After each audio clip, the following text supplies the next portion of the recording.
Seja bem-vindo, seja bem-vinda ao DRN Audiolivros. Se você curte aí histórias de alta fantasia e outros tipos de livros, siga a gente aí, que sempre estamos produzindo bastante coisa. Deixe suas dicas para leituras futuras, mesmo que eu não traga imediatamente, em alguma hora eu vou trazer. Se tem alguma dica de melhoria também, deixe nos comentários que a gente sempre tenta te seguir. E que 2023 seja um ano melhor para todos nós. Não esqueça de curtir e deixar o like para dar uma força pra gente no canal também aí. E vamos mergulhar nas nossas aventuras. 6. Kratos estava na torre que governava a muralha sobre o Pireu. De lá, ele podia ver as enormes longas muralhas que ligavam o porto com a cidade de Atenas, mais de 3 quilômetros pelo interior. Embora, como um espartano, ele considerasse os atenienses fracos, covardes e geralmente inúteis, nesse dia ele teria de lhes atribuir certo respeito relutante. Com apenas alguns cidadãos como soldados protegendo-as, essas grandes muralhas ainda estavam quase intactas. Uma conquista impressionante, mesmo contra um exército convencional. Contra as hordas de Ares, de Arpias, legionários mortos-vivos, cíclopes e sabe-se que outras monstruosidades rastejavam das profundezas de Hades, a capacidade dos atenienses de protegerem suas muralhas era surpreendente. Algo que Kratos não teria acreditado se não o tivesse visto com os próprios olhos. Dizem que o deus da guerra, Ares em pessoa, toma o campo contra nós, disse o exausto e caolho capitão da torre de guarda. Fantasma de Esparta, não é? Kratos ignorou-o. A última coisa de que precisava era dar a esses patéticos soldados amadores uma desculpa para se afastar. Sua mente estava focada em outra coisa, em que ele não teria acreditado, a menos que tivesse visto com os próprios olhos. Ele virou-se para lançar o olhar em direção ao mar, na esperança de ter um vislumbre da última vela do seu antigo navio desaparecendo no horizonte. Coeus e muitos dos outros haviam provado seu valor a ele. Tê-los ao seu lado, por apenas um breve instante, não mudaria o resultado dessa batalha, mas daria ao novo capitão do navio e à sua tripulação a chance de morrer nobremente em batalha. Navegar mar adentro, como eles fizeram, apenas adiava suas mortes. A menos que Ares fosse barrado nos muros de Atenas. E enquanto Kratos escapava do navio na escura madrugada, a estátua de Atena na proa falou com ele mais uma vez, para lembrá-lo de que a morte de Ares lhe renderia o perdão por seus crimes, como se ele precisasse ser lembrado. A Atena também lhe falou de seu oráculo em Atenas. O oráculo diria a ele como derrotar o deus da guerra. Ele voltou sua atenção mais uma vez para a batalha em Atenas. As legiões de Ares foram reunidas principalmente contra a própria cidade, e não de maneira uniforme. Por alguma razão que Kratos não podia compreender, as criaturas pareciam evitar os bosques e grutas que delimitavam o campo em torno da cidade. Kratos sacudiu a cabeça sem entender. Atear fogo nos bosques faria mais sentido, mas o deus da guerra não era conhecido por sua mente tática e afiada. Ao contrário de Atena, que era lendária pela sutileza de seus planos de batalha, Ares preferia simplesmente dirigir seus exércitos para o ataque em grandes ondas, uma onda crescente de morte, até que finalmente esmagasse as defesas de seus inimigos e abatesse todos os seres vivos em seu caminho. Kratos sabia disso muito bem. Por muitos anos, ele havia sido aquele que empurrava os exércitos como grandes e sangrentos arietes de carne humana. Por muitos anos, ele riu como um monstro sedento de sangue, enquanto seus homens punham fogo em nações. E ele ainda estaria fazendo isso, se não fosse por aquela pequena aldeia, aquele santuário humilde de Atena e aqueles abrigados dentro dele. Kratos se livrou das memórias. Como areia movediça, a loucura que sempre se escondia sob a superfície de sua mente, ameaçou sugá-lo e afogá-lo em um implacável pesadelo. Sua avaliação da situação tática não era emocional. Apenas uma fileira de carros ainda se arrastava na estrada larga entre as longas muralhas. Pelo que ele havia visto em Pireu, a maioria dos animais de carga fora abatida como alimento. Nenhum navio entrou no porto com novos suprimentos. Depois do quebra-mar, dezenas de destroços queimavam e enviavam fumaça dos marinheiros mortos em direção aos céus e formavam uma advertência persuasiva, prevenindo quem ousasse enfrentar o mar. Por conta do manto ígneo de fumaça se agitando sobre a cidade, Kratos adivinhou que as criaturas de Ares haviam encontrado uma maneira de lançar fogo grego sobre as muralhas. Ou, talvez, as arpias simplesmente estivessem transportando panelas fumegantes e lançando-as ao chão. Quando as legiões de Ares rompessem as longas muralhas, qualquer esperança de reforço ou suprimento estaria perdida. E, pior, essas legiões teriam uma larga estrada pavimentada para marchar contra o ponto mais fraco das defesas da cidade, nas colinas acima. Seu exército marcharia rapidamente e abateria tudo em seu caminho. Atenas iria cair, sem dúvida. Para o olhar experiente de Kratos, parecia que a cidade não estaria de pé até a próxima manhã. A Atena não nos abandonou. O capitão deu a impressão de estar tentando convencer a si mesmo. A vontade da deusa de olhos cinzentos vai subjugar esses exércitos. Ela jamais permitiria que sua cidade caísse.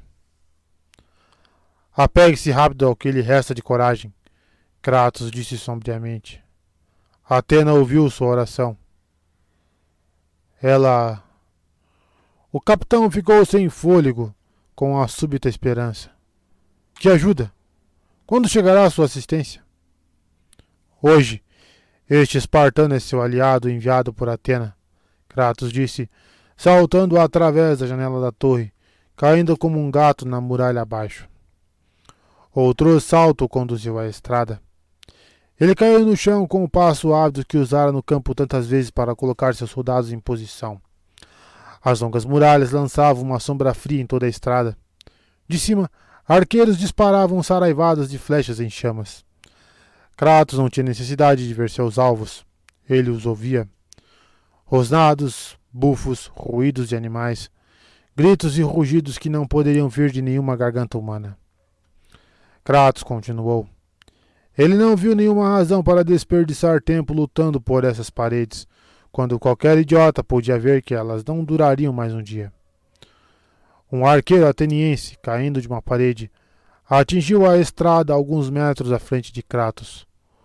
O homem tinha uma grande lança perpassando seu corpo, e seu rosto fora rasgado por garras de arpia, mas, quando ele chocou-se contra a estrada com força esmagadora, ele ainda segurava o arco em posição, protegendo sua arma com suas últimas forças. Kratos aprovava isso. O homem era quase tão disciplinado quanto um espartano. Bem, um espartano muito jovem. Um que ainda não houvesse completado o treino. Mesmo assim, Kratos foi até ele, ajoelhou-se e ouviu o ateniense murmurar suas últimas palavras. Tome meu arco. Defenda a cidade. Foi tudo o que o arqueiro falou, antes de seu espírito encontrar Caronte na margem do rio Estige. Kratos arrancou o arco das mãos do cadáver e pegou a aljava com uma dúzia de flechas que ainda restava. Mesmo que ele preferisse as lâminas do caos ou seus próprios punhos nus, Kratos era um mestre de todas as armas. Ele testou o arco e deixou a corda vibrar, sem o armar com uma flecha. O arqueiro fora um homem forte, e essa arma poderia ser útil.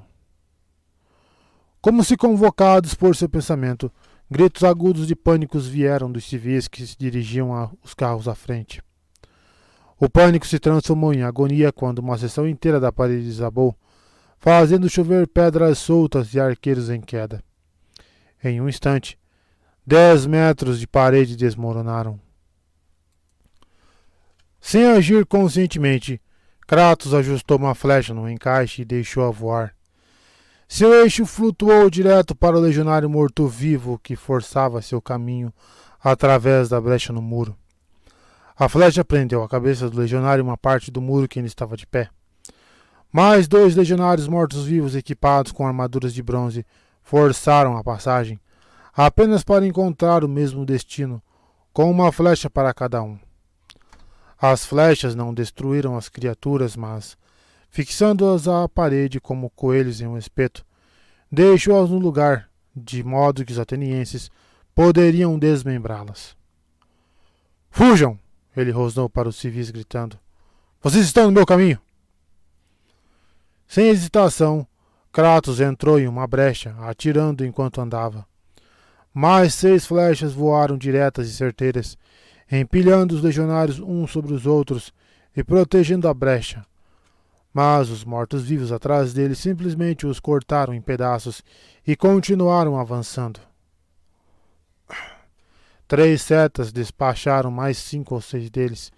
Enquanto mais 2 se aproximavam brandindo espadas, ele tentou pegar outra flecha, só para encontrar a aljava vazia. Ele jogou o arco de lado. Sem flechas, era tão inútil quanto um eunuco. As 2 monstruosidades pútridas que se aglomeraram em cima dele não mereciam a honra de serem destruídas pelas lâminas do caos. Kratos simplesmente se adiantou ao encontro deles e dirigiu os punhos através de seus peitos putrefatos. Suas mãos se fecharam em torno de suas espinhas, e ele balançou-os como se tirasse pó de suas mãos, rasgando suas espinhas dorsais. Como esses dois legionários entraram em colapso, Kratos usou suas espinhas como manguais, despachando seus companheiros um após o outro. Os arqueiros de ambos os lados da fenda se juntaram a ele, fazendo chover flechas e mais flechas nos monstros abaixo. As correntes nos antebraços de Kratos se esquentaram quando as criaturas se comprimiram em cima dele. Ele punhou as lâminas do caos e as movimentou na frente do corpo para se proteger contra os golpes de lança. As correntes ardiam como fogo em seus ossos. As lâminas cortavam a carne dos mortos-vivos e cobriam os cascalhos da parede com monstros desmembrados. Suas espadas gêmeas lampejavam rodas de fogo ao redor dele, lançando as criaturas de Ares para fora da fenda da muralha. Mas os legionários mortos-vivos recuaram apenas para permitir o avanço de um cíclope. O monstro de um olho só movia-se pesadamente. Tinha 3 vezes a altura de Kratos e mais de 10 vezes o seu peso. A criatura veio balançando uma massa com pregos de ferro tão grande que um homem comum poderia ser derrubado pelo vento de seu deslocamento. O Ciclope correu para a frente, ansioso para matar ou morrer na tentativa. Ele empunhava a massa enorme como se fosse apenas uma varinha de salgueiro, elevando-a acima de sua cabeça com as 2 mãos. O Ciclope bateu a massa na parte superior da cabeça de Kratos, como se estivesse tentando enfiar o espartano no chão como uma estaca. Tá parecendo eu com a marreta? Kratos interceptou o golpe com as lâminas do caos cruzadas acima de sua cabeça. O impacto pôs Kratos de joelhos. Brevemente. Um instante depois, reuniu forças para se levantar e usou as lâminas como uma tesoura de poda em torno do punho da arma. Eita. A extremidade da massa explodiu como uma pedra atirada de um estilingue. O Ciclope soltou um rugido de pura descrença. Kratos enfiou seus pés no monte de pedras da parede quebrada em torno dele, encontrou um ponto de apoio e atirou-se no monstro. Ele atingiu-o duramente, abaixou-se e, sob a tentativa desajeitada de o Ciclope agarrá-lo, então esfaqueou o gigante com as 2 lâminas, cravando-as em sua barriga saliente. O Ciclope gritou, horrivelmente. Kratos torceu as lâminas e enfiou-as de volta nas feridas. Quando ele finalmente as retirou, vieram entranhas com elas. Desviando de outro agarrão desordenado, Kratos mergulhou para rolar por entre as pernas do monstro. Atrás do Ciclope, ele girou e olhou para suas costas largas e peludas. Ele pulou, agarrando os arreios de couro do Ciclope como um apoio e enterrando a ponta dos pés na carne da criatura para se impulsionar. O Ciclope gritou e começou a se debater, tentando desalojar Kratos de suas costas vulneráveis. O fantasma de Esparta continuou subindo, mesmo quando o Ciclope começou a girar sem parar. Chegando ao pescoço do monstro, Kratos agarrou seu cabelo gorduroso e atingiu seu objetivo para repetidamente enfiar o punho de uma lâmina no rosto do Ciclope. Quando ele atingiu a órbita solitária, o Ciclope enlouqueceu. Kratos conseguiu agarrar o nariz e encontrar o protuberante e danificado olho. Ele o arrancou, fluido viscoso esguichando entre seus dedos. O Ciclope havia ficado frenético antes. Agora ele jogou os braços para o alto, inclinou a cabeça para o céu e rugiu de raiva dos deuses. Essa era a única oportunidade para Kratos realizar uma morte limpa. Quando o Ciclope se inclinou para trás, Kratos atacou. Pés sobre os ombros da criatura, ele levantou as lâminas do caos sobre sua cabeça e cravou as espadas gêmeas diretamente na cavidade ocular aberta. Pouco a pouco, os esforços poderosos do Ciclope enfraqueceram-se, até ele cair de joelhos, o sangue jorrando de sua cavidade ocular rompida. O Ciclope caiu de bruços no chão. Somente quando teve certeza de que o monstro estava morto, Kratos saltou de suas costas e chacoalhou o sangue de suas lâminas. Acima dele, na muralha, os soldados atenienses estavam imóveis, em choque, olhando incrédulos, boquiabertos. Então o soldado soltou uma aclamação feroz. Ela foi assimilada pelos outros por toda a extensão das longas muralhas. Morte aos monstros! Uma unidade inteira de legionários mortos-vivos se precipitou na direção de Kratos, mas uma chuva emplumada de flechas picou-os em pedaços. Mais uma vez, a agitação cresceu ao longo da parede. Kratos havia começado a correr para o buraco na parede, quando ouviu o que agora se movia para enfrentá-lo. Espectros. Monstros ressequidos cujos braços ossudos terminavam em lâminas cruelmente afiadas. Da cintura para baixo, seus corpos eram nada mais que um redemoinho de fumaça preta. Eles flutuaram em direção a ele com facilidade traiçoeira e avançaram para o ataque. Kratos mal teve tempo de desatar as lâminas do caos para se defender. Os espectros coordenavam seus ataques perfeitamente, circulando-o e atacando à esquerda, depois à direita. As flechas que vinham de cima não fizeram nada para repelir essas criaturas. As flechas os atravessavam completamente, sem causar danos, como se seus corpos não fossem mais do que vapor. Com um ofuscante floreio de suas armas forjadas no Hades, Kratos cortou uma mão laminada, mas os fantasmas se espremiam em torno dele. Ele se defendeu habilmente quando recuou para a abertura. A melhor maneira de enfrentar essas criaturas era lutar com uma de cada vez. Pelos deuses, vamos pará-los!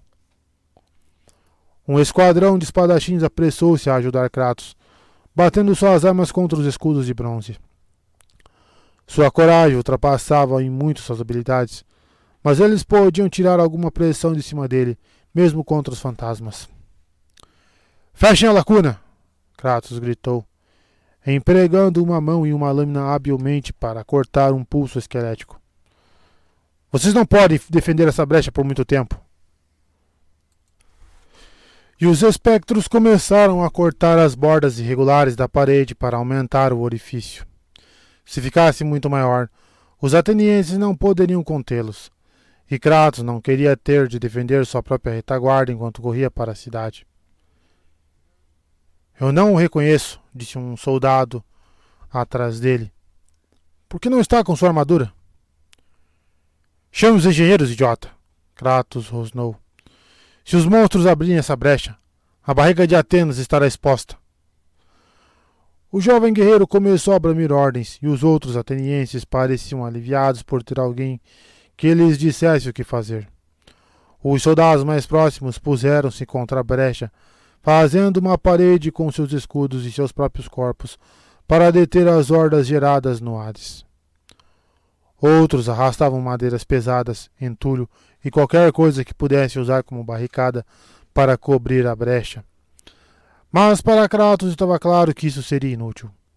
A pressão contra um punhado de homens era muito grande, e nenhum reparo permanente poderia ser feito com fantasmas e legionários constantemente atacando para ampliar o fosso. O último dos atenienses na brecha morreu com os ataques dos arqueiros mortos-vivos.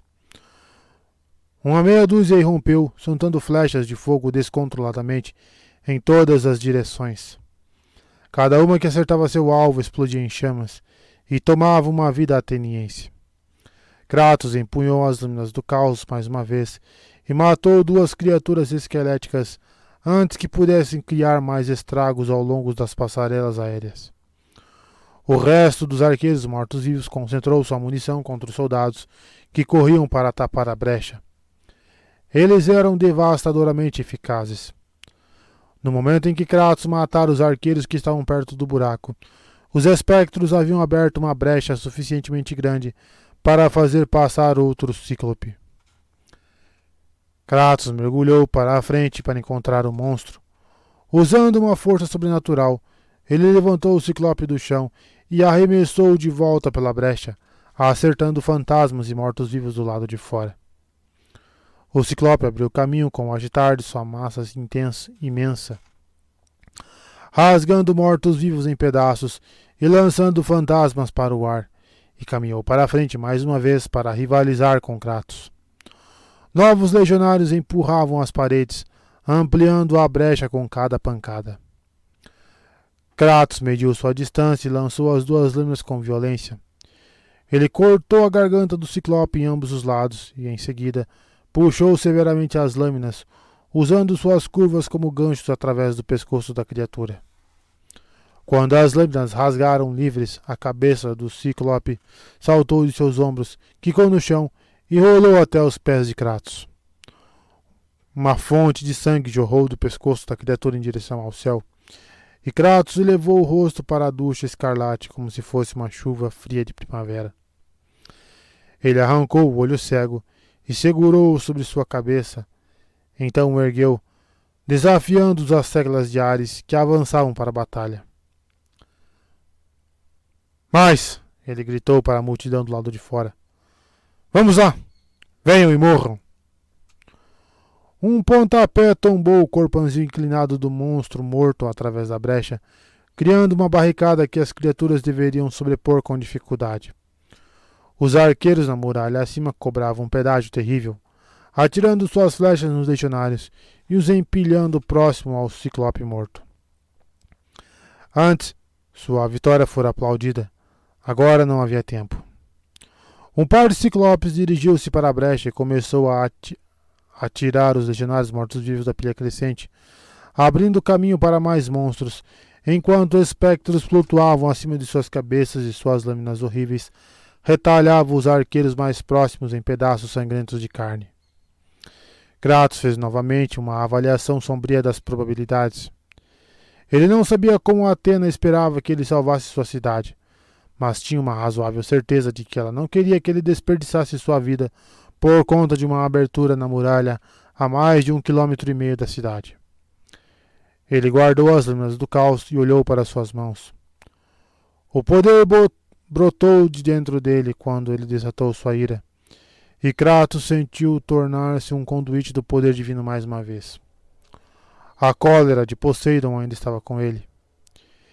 Empurrando os lutadores que se debatiam, ele subiu em cima do ciclope morto e olhou para centenas de milhares de assassinos de Ares se preparando para se verterem através do cada vez maior furo na parede. Kratos estendeu as mãos como se quisesse empurrar todos. Ele cambaleou enquanto o poder crescia dentro dele. Levantando as mãos, os cotovelos travados, ele fechou os olhos e se concentrou no que mais queria. Uma energia aniquiladora irrompeu em seu redor, criando um sulco de mais de 1,5 metro de profundidade na frente dele. Kratos afastou suas mãos uma da outra, e o sulco se tornou uma cratera. Ele guiou a cólera de Poseidon para baixo, para fora e para baixo mais uma vez, antes que ele caísse de joelhos em exaustão pelo esforço. O cadáver do Ciclope se foi, tão completamente queimado que não havia sequer fumaça. Assim como todos os outros Ciclopes, os espectros, várias centenas de legionários mortos-vivos, alguns mestres das longas muralhas e alguns arqueiros atenienses. Entre ele e o restante do exército de Ares, havia agora um poço comprido, com 100 metros de profundidade e quase tão largo quanto profundo. Para chegar até a brecha agora, a Ordem enfrentaria uma longa descida e uma queda perigosa em uma encosta íngreme e escorregadia de cinzas, totalmente exposta aos arqueiros acima. Os monstros pareciam destemidos, pois eles já estavam deslizando pela borda mais distante do poço. Mesmo que tivessem de preencher toda a cratera com seus próprios corpos, logo essas criaturas bastardas transbordariam através da parede em milhares e milhares. Nada poderia detê-los. Kratos sacou as lâminas do caos e se tranquilizou, esperando inflexivelmente na brecha. Essa seria uma longa luta.